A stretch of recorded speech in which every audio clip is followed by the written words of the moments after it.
Baik, Assalamualaikum warahmatullahi wabarakatuh. Salam sejahtera. Apa kabar semuanya? Semoga dalam keadaan sehat dan tetap semangat. Kembali lagi di channel YouTube Lintas Pena. Kali ini kita akan membahas mengenai mata pelajaran Budaya Melayu Riau atau BMR tentang materi pandangan budaya Melayu Riau terhadap alam di kelas 10. Nah, ini adalah peta konsep yang akan kita bahas. Di situ ada dalam petuah amanah, ruang hidup, simbol marwah. Nah, ini ada petata petitih.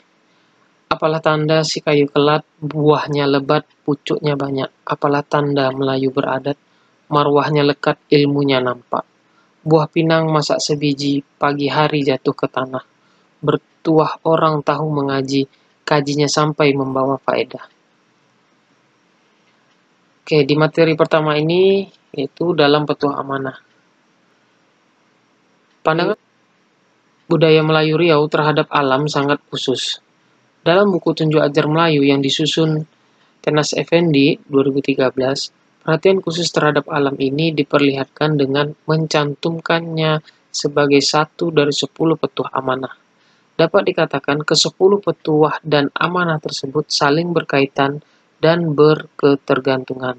Tetapi berkaitan dengan alam ini, masing-masing petuah dan amanah berhubungan langsung dengannya. Pasalnya, semua petuah dan amanah tersebut berlandaskan pada sisi kehidupan manusia, sedangkan alam pada dasarnya dipahami sebagai ruang kehidupan manusia itu sendiri. Ini adalah petuah dan amanah yang dimaksudkan di atas. Ada 10 petuah amanah.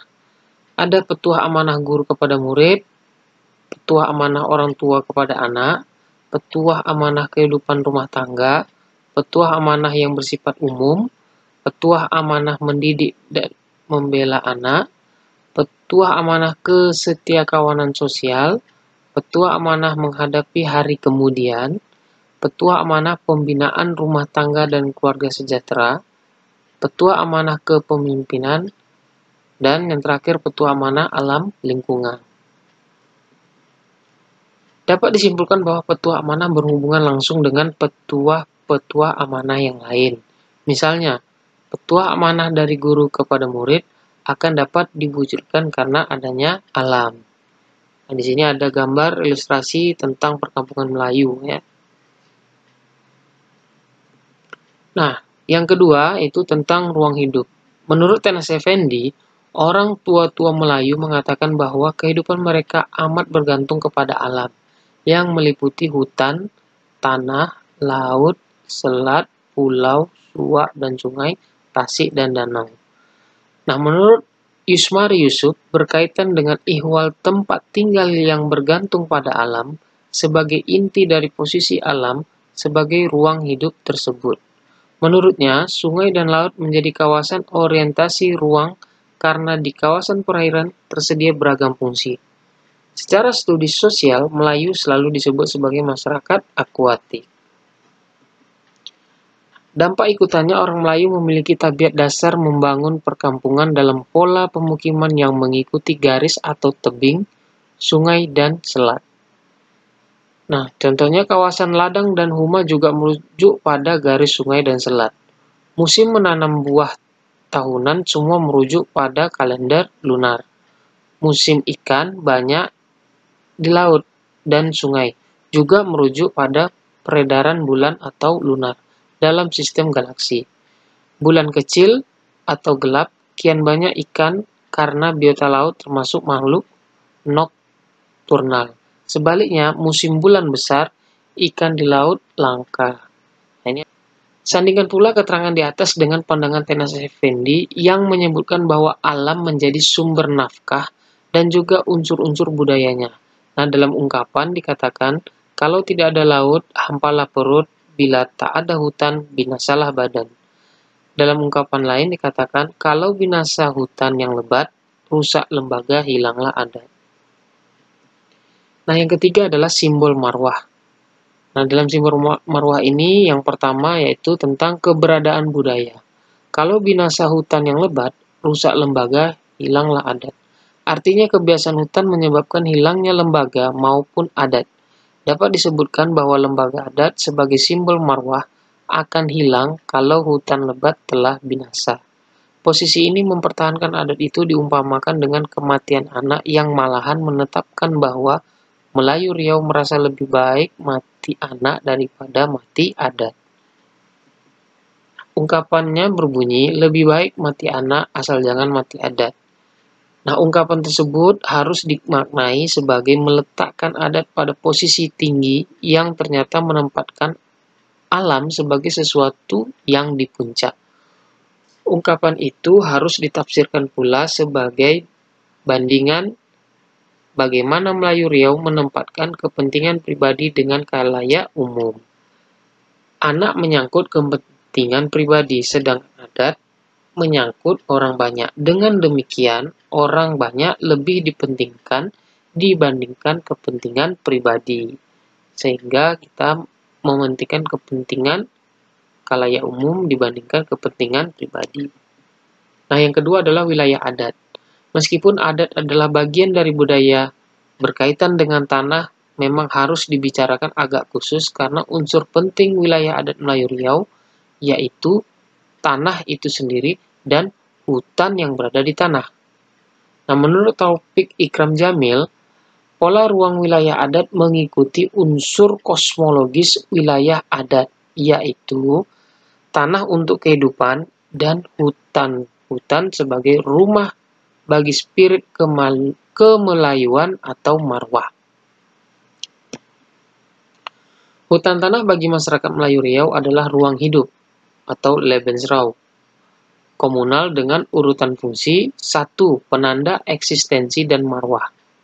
Masyarakat adat yang tidak memiliki hutan tanah dianggap sebagai masyarakat terbuang, hidup menumpang, dan oleh karena itu dipandang malang.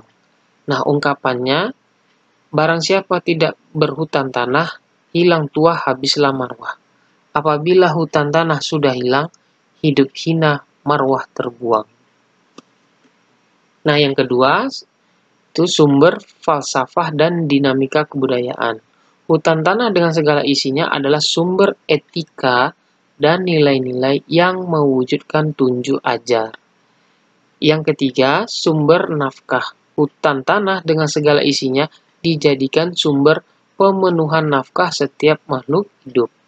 Nah, ungkapan adat mengatakan, makan jangan menghabiskan, minum jangan mengeringkan. Kalau makan berpada-pada, kalau minum berhingga-hingga.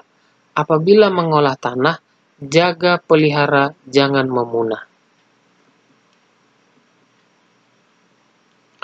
Nah, Tenas Effendi dalam adat dikenal beberapa pembagian alam, terutama pembagian hutan tanah. Ada alam yang boleh dimiliki pribadi yang disebut rimba larangan, rimba kepungan atau kempungan sialang. Ada yang diperuntukkan bagi kerajaan, negeri, masyarakat luas, dan sebagainya. Biasanya lazim disebut tanah ulayat atau tanah wilayat atau secara umum tanah adat.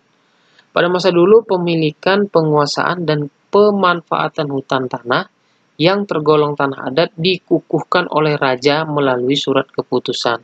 Selain itu, ada lubuk larangan, yaitu sebagian aliran air sungai yang tidak dibenarkan untuk diambil ikannya dalam batas waktu yang tidak ditentukan, sampai ada kata sepakat oleh seluruh masyarakat untuk membuka lubuk larangan, untuk diambil ikannya dan dibatasi dalam waktu 1 hari, kemudian ditutup kembali.